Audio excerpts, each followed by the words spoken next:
The joyous music is because I've had success. I tried something new and it actually worked.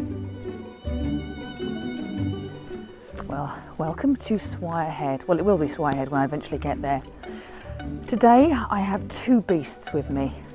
My beast of a tripod, which is very heavy. I might bring it out sparingly because it slows me down somewhat. And also my beast of a long lens, my EF 100-400. And the reason I'm doing this today is Mark Littlejohn's fault. One of the things I really like doing is exploring the work of other photographers and trying to learn from their practice. One of the main ways that I do this is by having a look at this magazine, in part because they feature some really diverse genres and styles, and they allow the photographer to talk about the way that they have made their creative decisions when they're taking their shots. This is where I came across the work of Mark Littlejohn in more detail than I would normally look. In this issue, Mark Littlejohn has focused on how he captures those little moments through his long lens. And it was this that I just couldn't get out of my head. And this is the reason why. When you look at his work, he has the ability to capture some sublime moments. Those moments where the light has just broken through and has really made an impact on a landscape.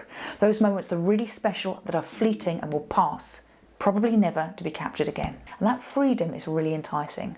That's why I wanted to go out and try and emulate his technique, to leave a lot of the garb behind that I take out every single time, and just try and capture a little moment of my own. The problem is I'm a bit of a chicken, so I did take one security blanket along with me. Now over there is towards Chapman's Pool, and that's looking south east, and I'm swinging around to show you this lovely undulating landscape right the way towards Swire Head, which is somewhere up there, not sure where, but we'll find it. So we can get our bearings, that red dot is where I will be shooting from, Swire Head. When Mark talked about those little moments, he is referring to the details, the vignettes that he can pick out, often trying to eradicate the sky so he doesn't have to look at a real contrast in a scene. And as I say, it's handheld. Now I've been trying to pick out details here. I'm waving around like anything, and just trying to get something is quite tricky.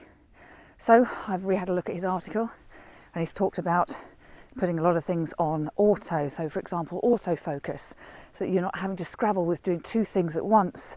Sticking with f5.6 because he hasn't got to worry about a foreground. And dare I say it, sticking with an auto ISO. Good God, the man's a nutter. Now I'm actually here to shoot this view here with Clavel Tower, and just behind there is Kimmeridge Bay as it goes towards Weymouth. And what I want to do is hop on the tripod and do a panorama. Just want to have an ordinary panorama, see what I get. Hopefully some light will pop through beyond those clouds in about an hour. But what's caught my attention is Portland.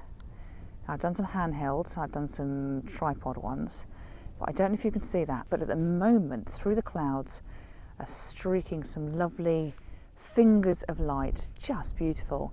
So I've captured some of those, particularly as they're highlighting areas of the sea between us and Portland itself.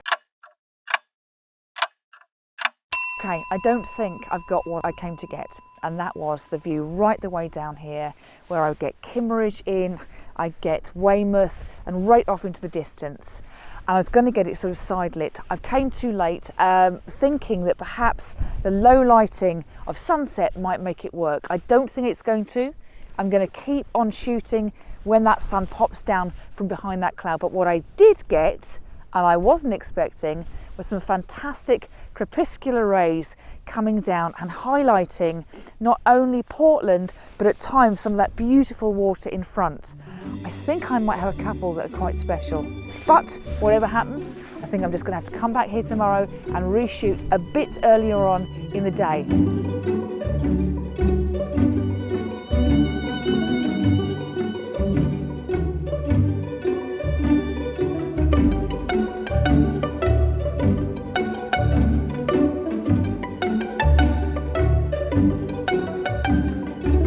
It is currently 1-0 to the Mark Littlejohn approach. I may not have got a particular shot had I not been walking around handheld.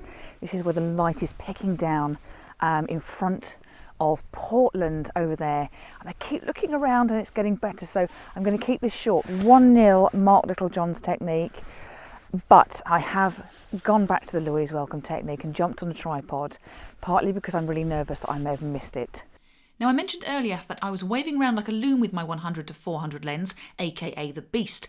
I also do have a 70 to 200, which probably would have been much more easy to handle. In fact, looking back at Mark Littlejohn's one, he's got the posh version of my 70 to 200. His is f2.8, mine is f4. His will be heavier than mine, but I still don't reckon it's as heavy as that 100 to 400. So in future, when I'm searching for my own little moments, I think I'll cut myself some slack and go for the smaller lens. At least then I stand a bit of a chance. Well, I got so hooked up in the moment that I forgot to say thank you very much for joining me today. I hope you have the opportunity to go out and seek your own little moments over the course of the next few months. If you discerned any value in what you've seen today, it'd be fantastic if you could give me a like or a subscribe. In the meantime, I'll see you very soon. Thank you.